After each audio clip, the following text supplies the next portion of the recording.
This is a Film Stories original podcast. Love this podcast? Support this show through the Acast supporter feature. It's up to you how much you give, and there's no regular commitment. Just hit the link in the show description to support now. This episode is brought to you by Progressive Insurance. Do you ever find yourself playing the budgeting game? Well, with the Name Your Price tool from Progressive, you can find options that fit your budget and potentially lower your bills. Try it at Progressive.com. Progressive Casualty Insurance Company and Affiliates. Price and coverage match limited by state law. Not available in all states.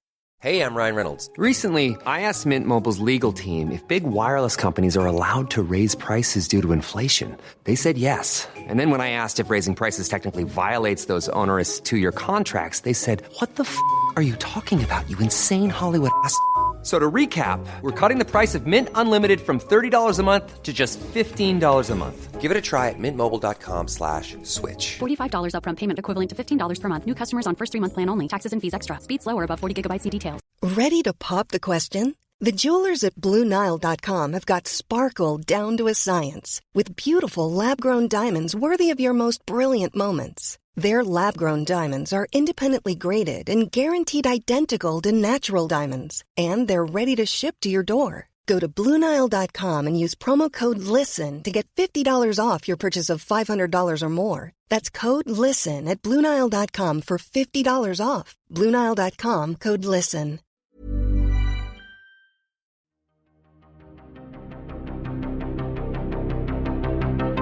This is Writers on Film, the only podcast dedicated to books on cinema.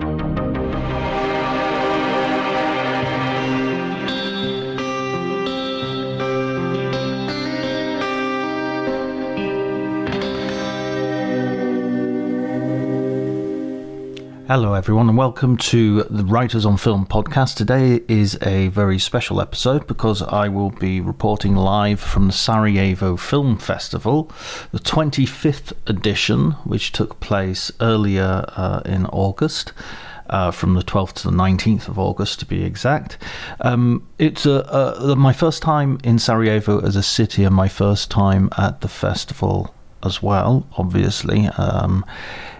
It's an exciting place. Obviously, it's got a lot of historical significance, and I was excited to go and find out and have a look at where the bridge where Franz Ferdinand was assassinated with his wife, has to be said, because she never gets mentioned, although she lost her life as well. Have a look at the places such as the tunnel under the airstrip where during the siege of Sarajevo people were smuggled in and out of the city, as well as supplies of food and water and lots of things which were desperately needed, medical supplies, etc.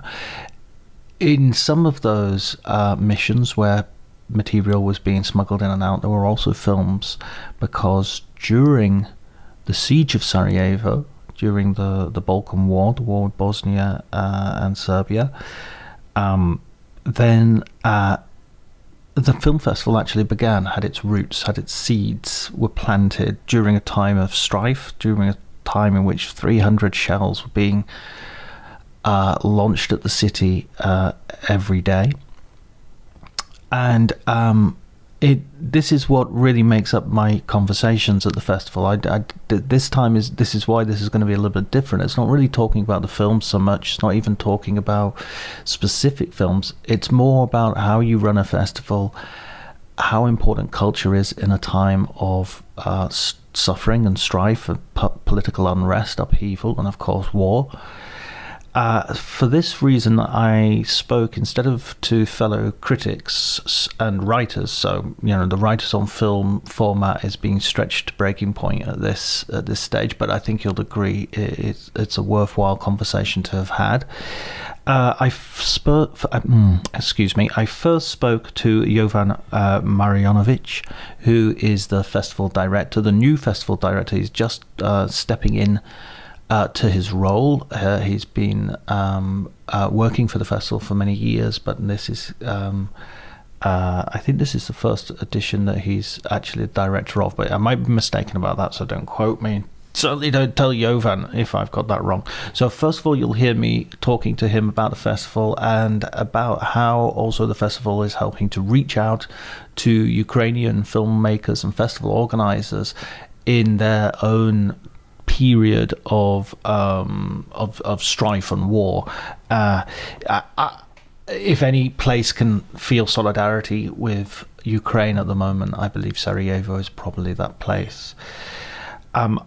After I've spoken with him, I will also be speaking to Eden Forto, the Prime Minister of the Canton of Sarajevo, and so that is a fascinating conversation. He has a unique position in that he was, during the war, a student and then a journalist.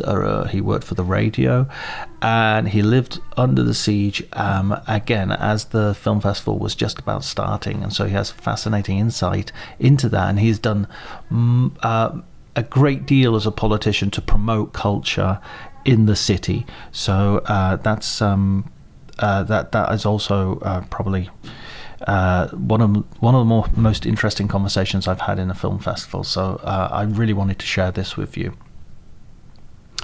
If you enjoyed the episode, please remember to like and share as far as you can. You could follow me on Twitter if you wish, Dr. Jonty, at Dr. Jonty, DRJONTY. But before you do any of that, let's just enjoy the conversation.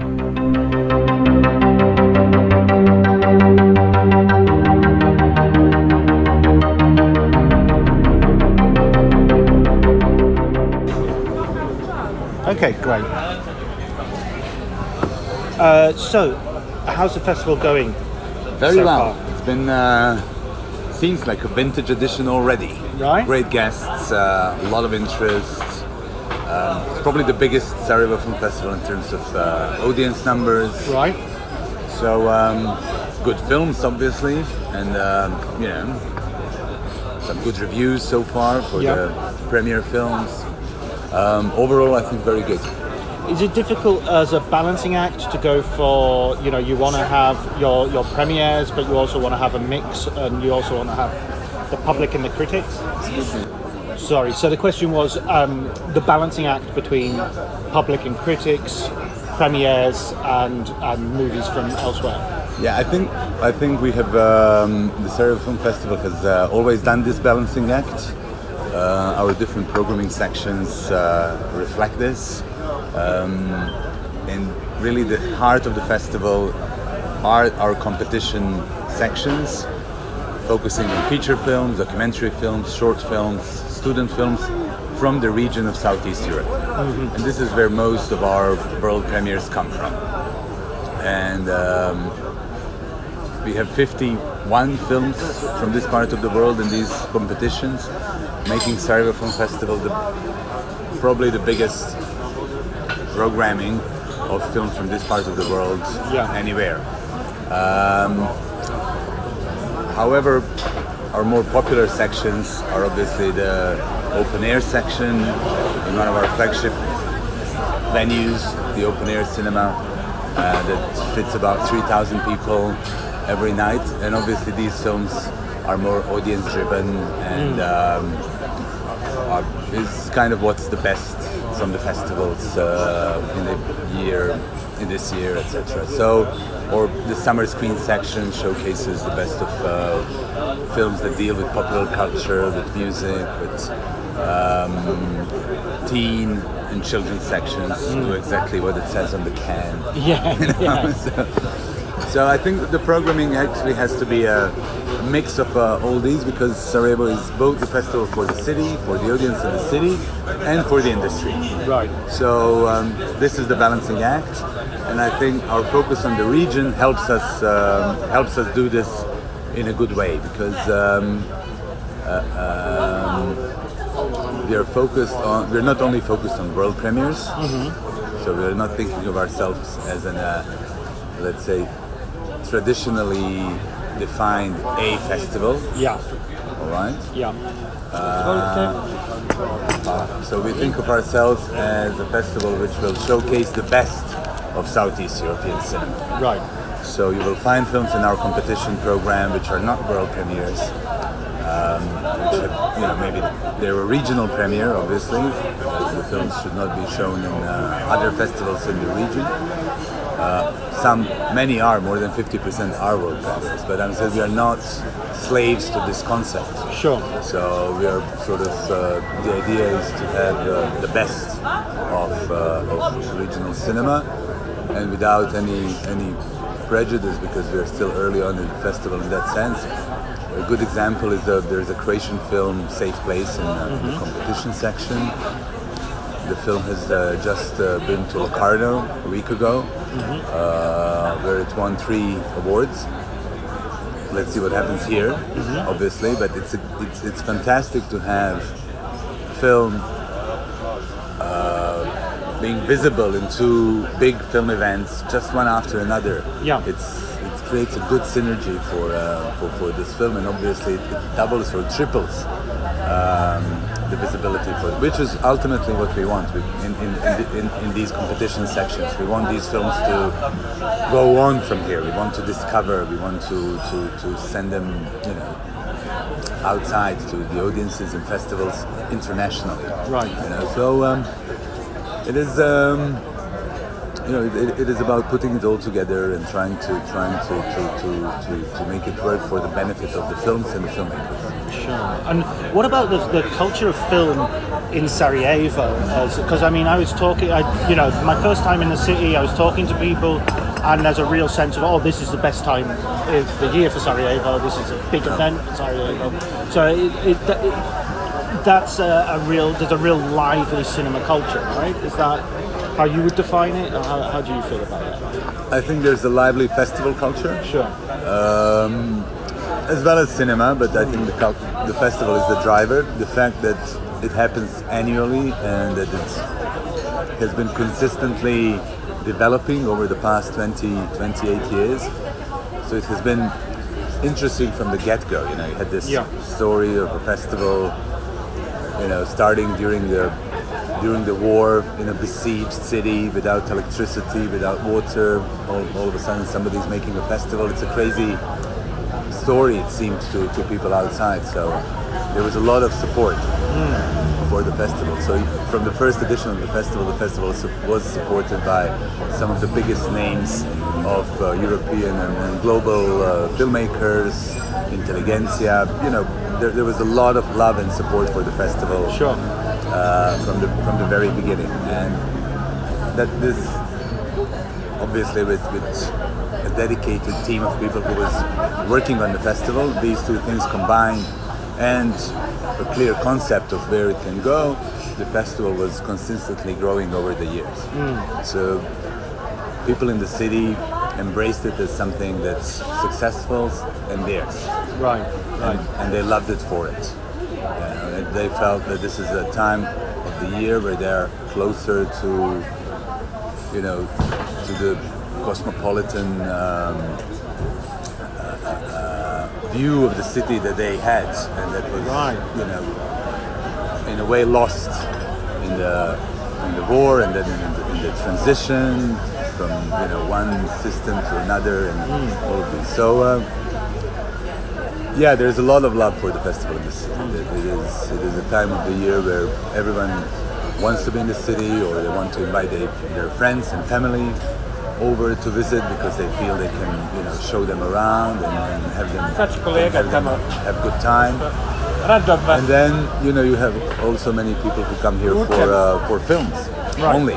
So it's a mix of cinephiles. It's a mix of people who want to have good time. They want to see other people that they haven't seen in a while, etc.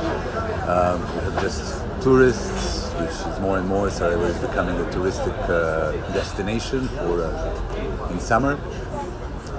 Also, I think thanks to a lively sort of cultural scene, including the festival as sort of highlights of maybe sort of the peak of the summer season. So it all came together somehow. It all molded together in an interesting way. And I don't think anyone is losing there. You know, if you want to go for your avant-garde cinema, it's there. Yeah. If you want to go for your crowd pleaser with thousands of other people, it's there. If you want to go party, you can party. Yeah. The whole spectrum of human life. So you're talking about the beginning of the festival and how it started in the besieged city. I mean, of course, nowadays we're looking at Ukraine and Russia and what's going on there. And is there, do you guys have a sort of particular point of view in looking at that and seeing a sort of similar situation of war and strife? I mean, in Ukraine. Yeah, exactly. And you know, does that sort of like your own experiences of coming out of that? Do you sort of look at that and think, okay, let's hope something else can happen? No, that. It's so close to home. What's happening in Ukraine? It's so similar. It triggered a lot of people's memories of everything that's happening here. And overall, I mean, these are same mechanisms that were in force during the war here. You know, one country thinks that the other country should not exist, and or regime in one country thinks that the other country will not. I'm not a politician, so let's not go into these sort of. But you know what I mean. It's similar in that sense, and of course it was very. We understood straight away what's going on, and as a festival, we tried to do what we can. Right. So we were, there's only as much as you can do as being a film festival. Right. And we were focusing on, so what can we do for Ukrainian filmmakers? What can we do for people who work at Ukrainian film festivals? So we did few very specific things that we thought could be helpful and that we would like that someone could have done for us back in the 90s. And one was, first of all, embrace Ukraine straight away as a cinema, as a country, into our focus, into our regional focus. Right. Because this means that everything that we do for the advancement of cinema in this part of the world now will include Ukraine. So the competition programs, the talents program, the Cinelink Industry Days programming, all of our regionally based selections will include Ukraine, not just for this year, from now on. Yeah. So making this center also for their cinema. So it's another window to the rest of the world.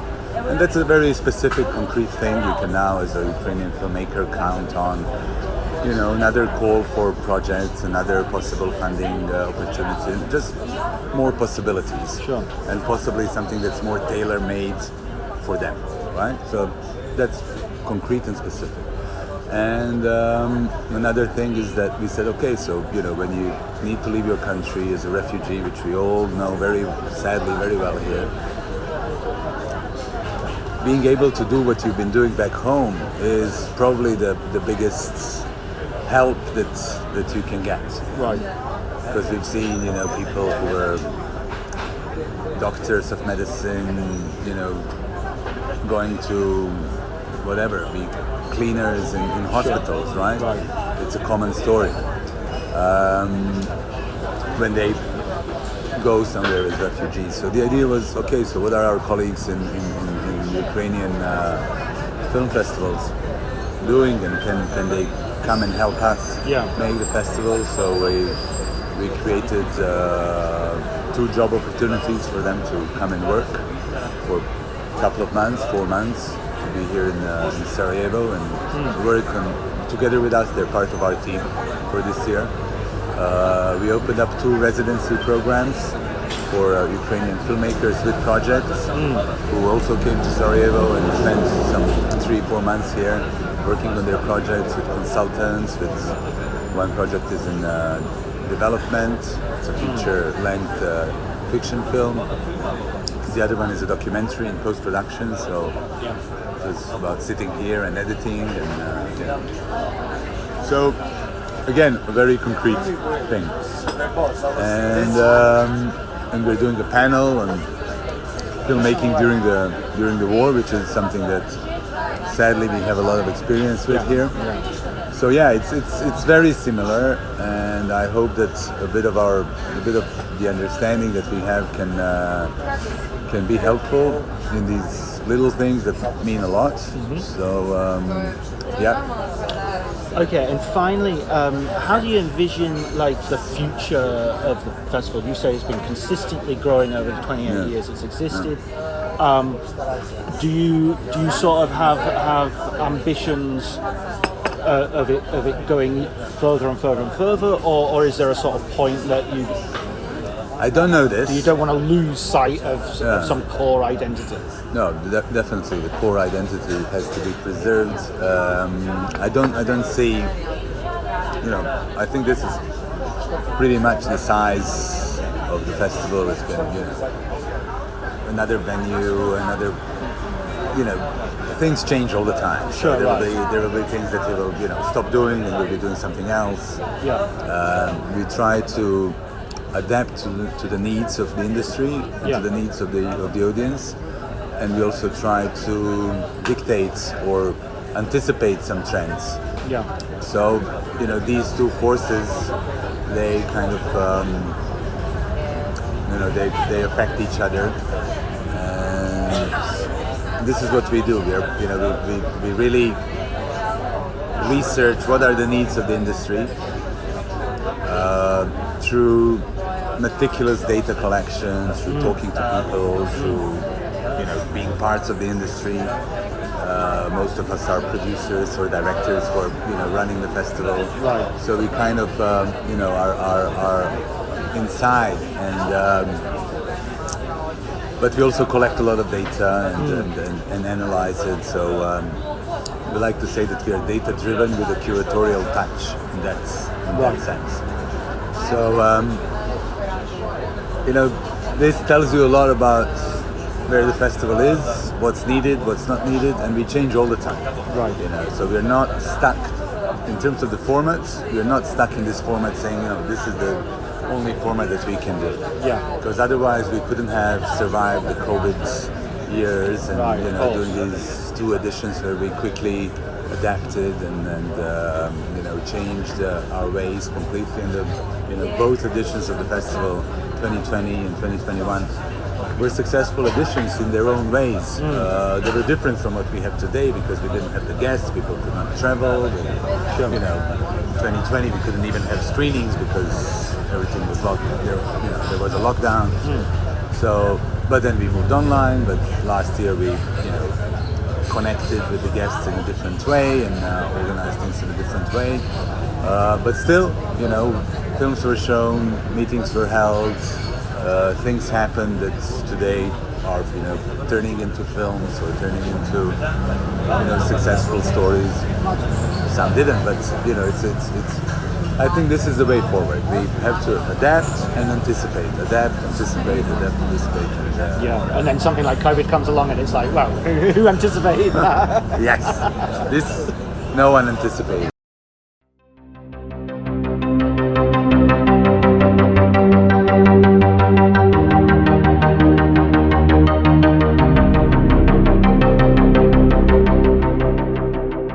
Okay.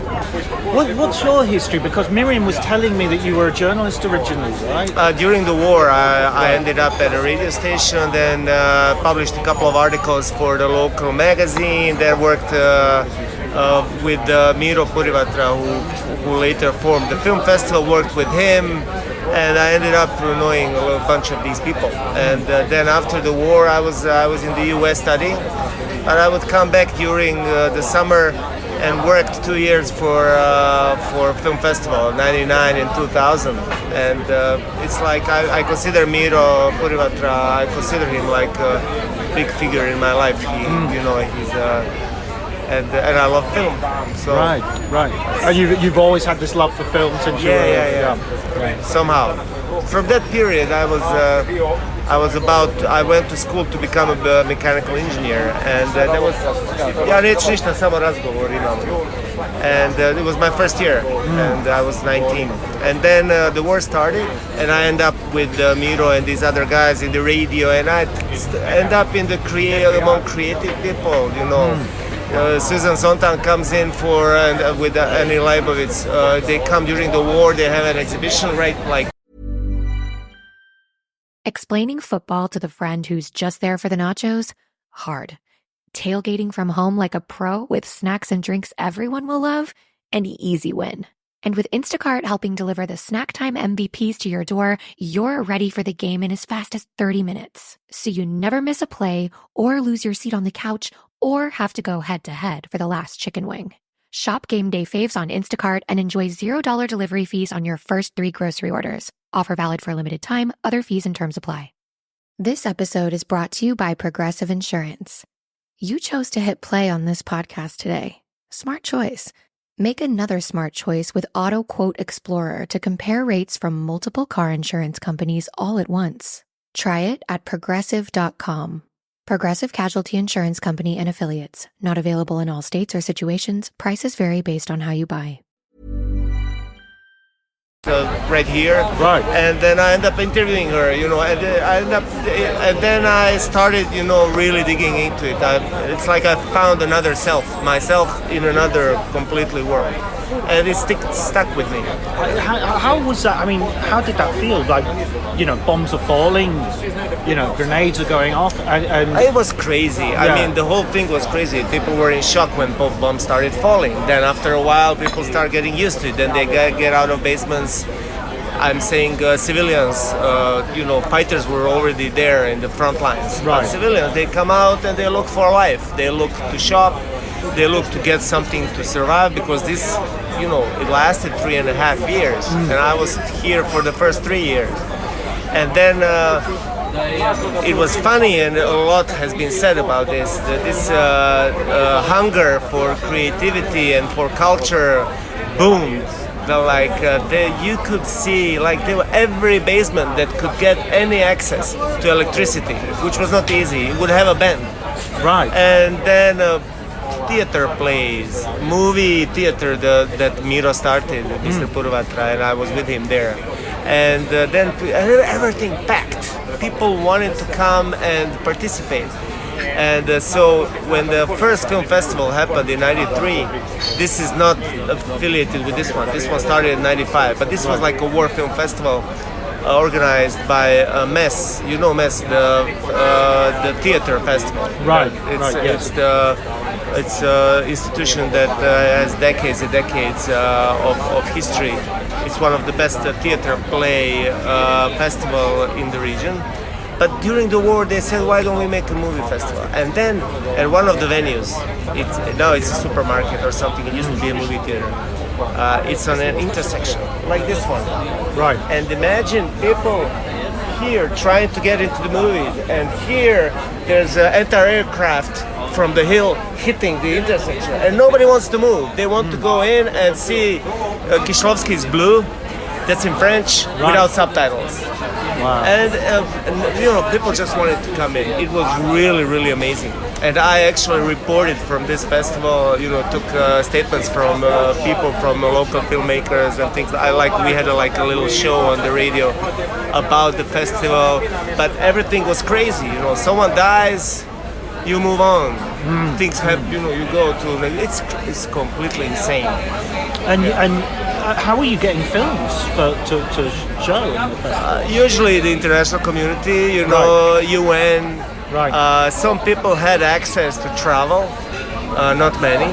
Right. But so when you have connections, for example, person who owned my radio station where I worked for, Radio Zid, it's Zdravko Grebo. He was a professor with international connections, and then when he would go out and come in, I remember we would make a list of CDs we wanted him to bring, you know.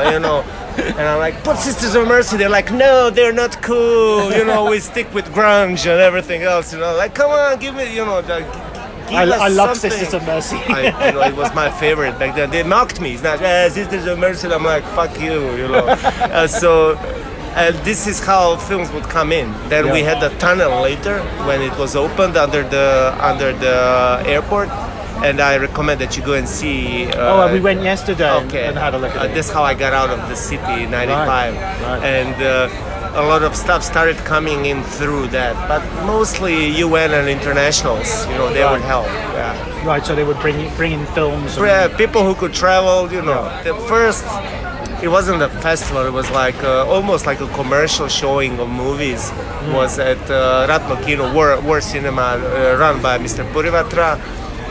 It was VHS, someone brings VHS, and then we see, it was, I don't know, some blockbusters like Indecent Proposal. I remember creating an ad for the film or radio jingle ad, to come and see, and we were making ads like everything's normal. Come to the movies, see the movie, it's like. It was crazy. So like no reference to the war or anything? It's like come and see the movie. Yeah. And Ratno Kino Obala, it's like War Cinema Obala. And then I remember that was then Face Off. John Woo. Another Woo movie. Broken Arrow? With Broken Arrow with Jean-Claude. And then, commercial stuff that you can, show. It's cool. Sometimes it's really poor quality. But who cares? And how many people would be in the? Well, this theater would bring in about 100, 150 people. It was a small. It was actually a scene for the Academy of Acting, where they would have their own, stage for classes. Right. And they turned it into, the small projector. There were concerts there sometimes, exhibits. But at one point, it was the main purpose was, the movie theater. Wow, that's amazing. And so nowadays, having the festival, and again, we've got war on the edges of Europe, in terms of Ukraine. How's that feel for you guys? Because that must be kind of quite triggering to see those images again on the news. Well, like everything with the war, first days are the hardest. When bombing and when the aggression started in Ukraine, when Russians went in with tanks and started bombing civilian buildings, and we saw this on television, I felt a massive PTSD triggered. Right, here. Right. Yeah. People I know, people in my government, you see that they're really disturbed. Yeah. They go out of character, a person who, likes to make everything light and likes to tell a joke, they suddenly start saying, we need to get ready, people were crying. I went out of one meeting. It was related to Ukraine. I went to my office and on my own and started crying uncontrollably. And I noticed everyone who's been through the war. When the Ukraine aggression started, it was really massive reaction, and fear, and just emotions, and but today is already a little different, Right. Like it used to be when we were at the center of this attention. In the beginning, you have the attention. Later, you have to create attention. It's hard. It's harder and harder to tell people, "Hey, we're still dying over here." And. So we try to make as many connections as possible. I know that the film festival has incorporated Ukrainian professionals and filmmakers, and they added films from Ukraine as if they were our region, which is Southeast Europe, which they're not. But it's a symbolic way of supporting them.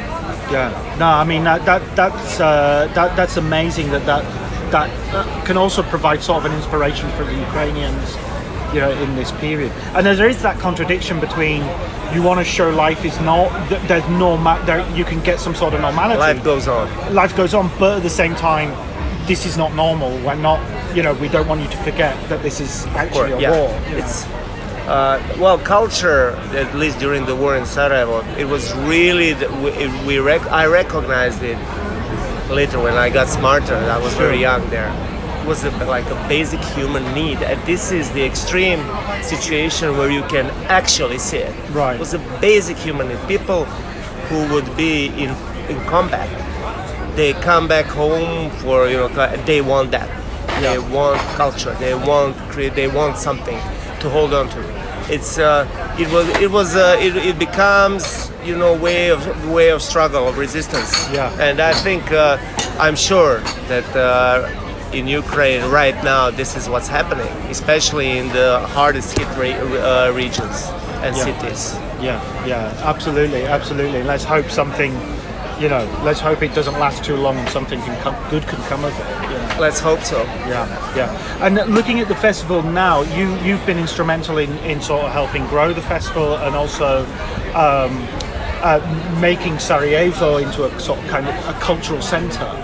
Do you want to just tell me a little bit about your actions and activity in terms Okay, well, management of the festival is really smart. It's not an accident that the film festival is so successful for so long. Right. And it keeps growing and it keeps surprising us in good ways. And even during the pandemics, they pulled it off. Yeah. So there's a continuity of various levels of government supporting. So I don't want to say that we revolutionized government support. And we supported maybe more than before, but support is there. But what we've done that no one else has done, and I'm talking now about the cantonal government that I'm in, we really upped the amounts on grants for films. Yeah. A record amount, 1 million km from our budget. This is grants for, films as art projects, cultural projects. But then we started incentives for industry incentives for filming anything. Yeah. And commercial, this is whatever. and this is like subsidies. We're the first ones doing this, and we started this program after discussing with the management of the film festival because they go around and they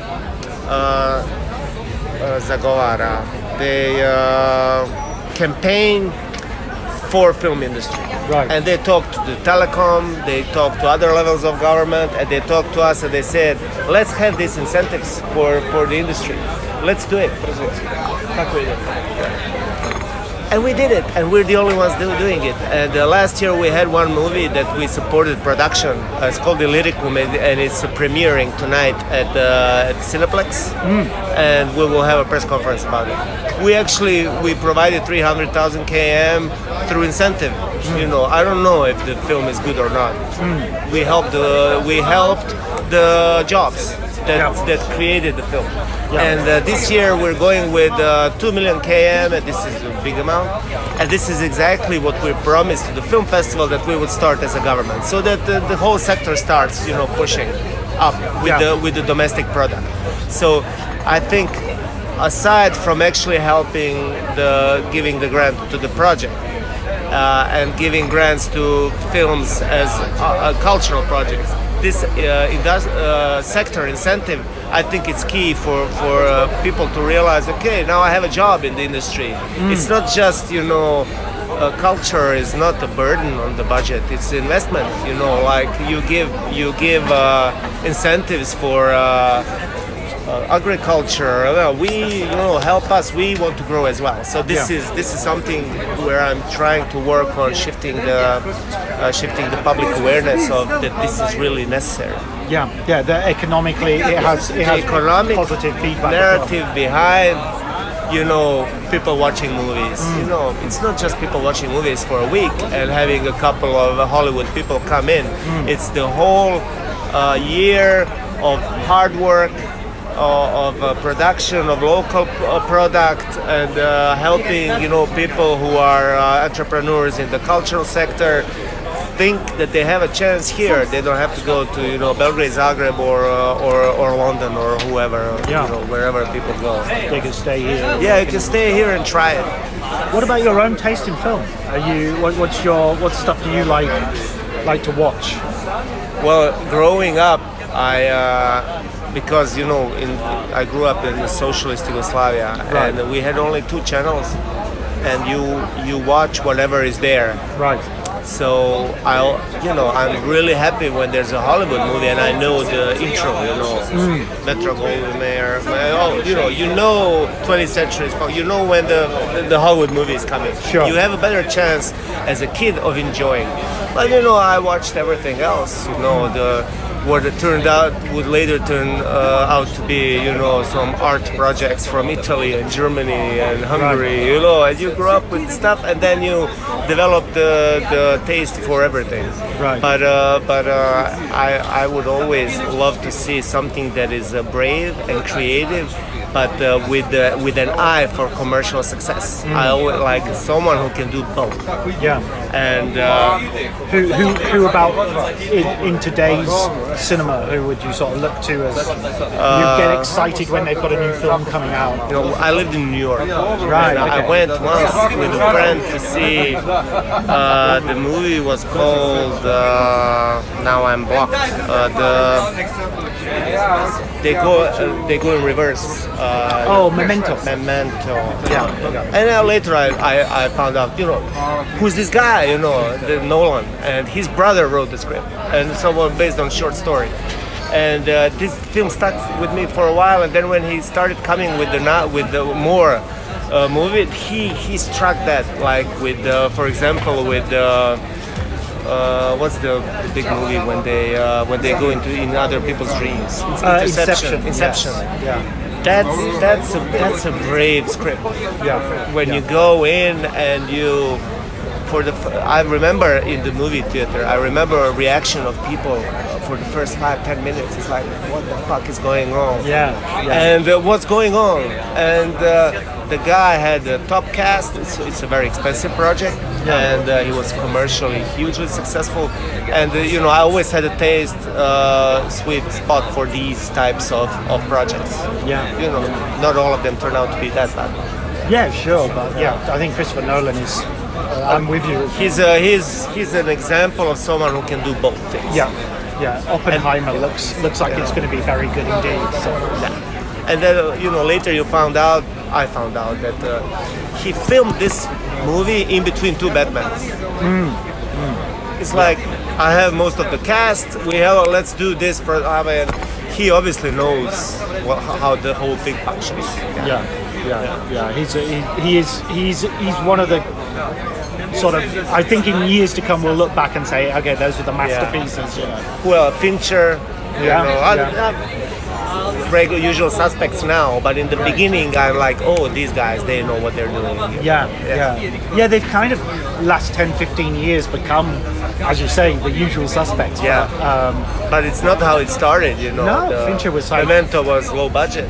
Yeah. Aronofsky, but I met him here, and he seems to be doing better with lower budgets, but he also can make something that goes, for Oscars and awards and everything, and then have some commercial success with it as well, and bring the A cast. So he's also, he used to be one of these guys. Yeah.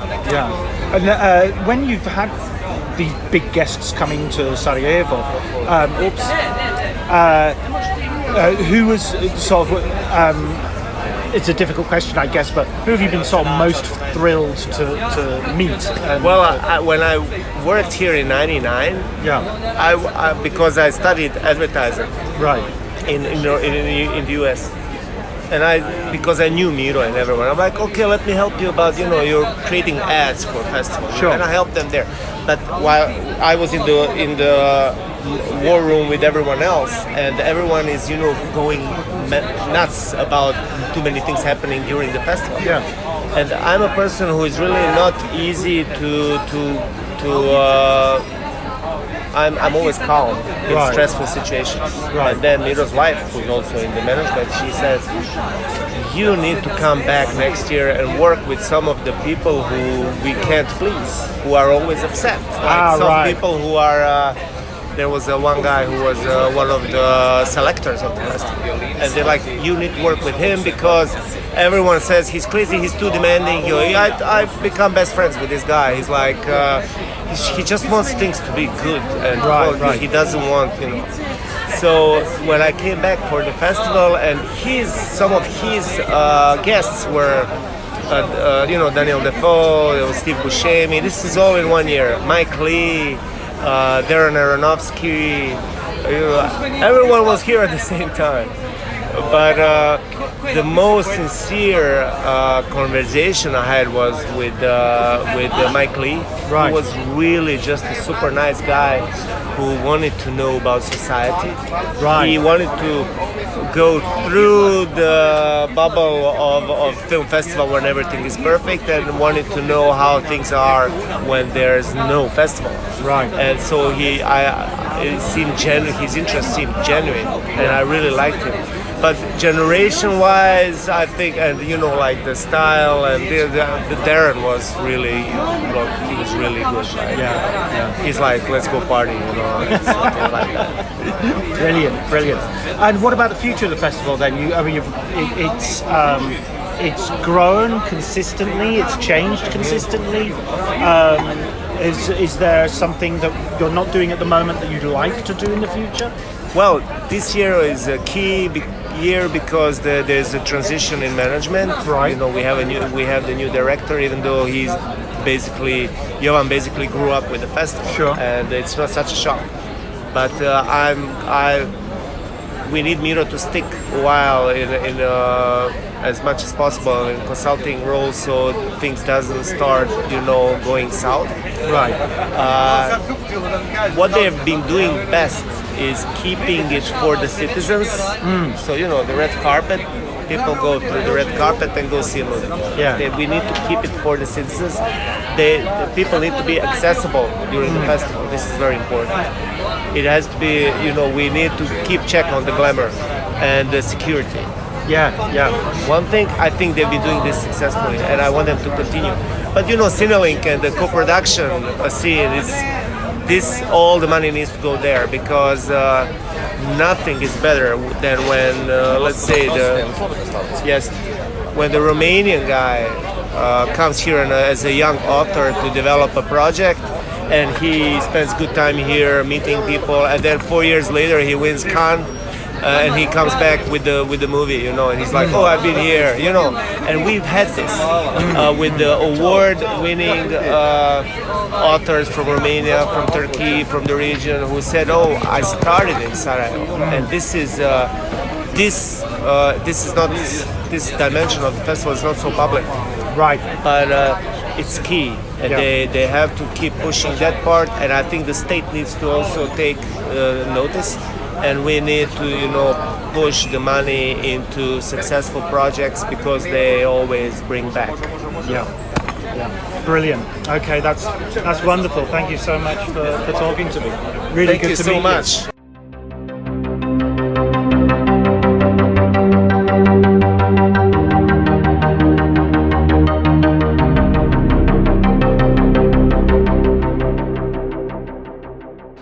Okay, so that was my conversation with Jovan and Eden. I hope you enjoyed it, and I hope you found it informative and interesting. I'm sure you did, because I think it was. If you didn't, what can I do? There's nothing I can do for you.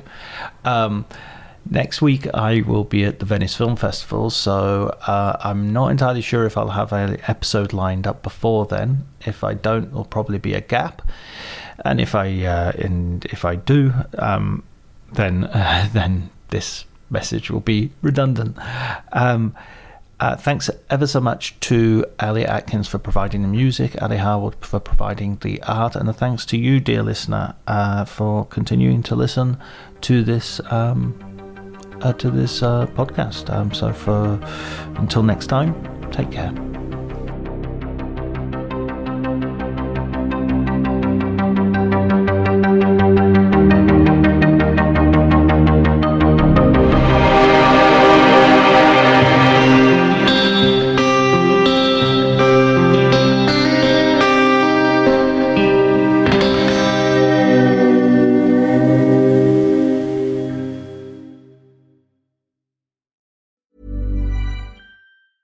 Shorter days and chillier nights can make it tough to keep up your fall workout routine.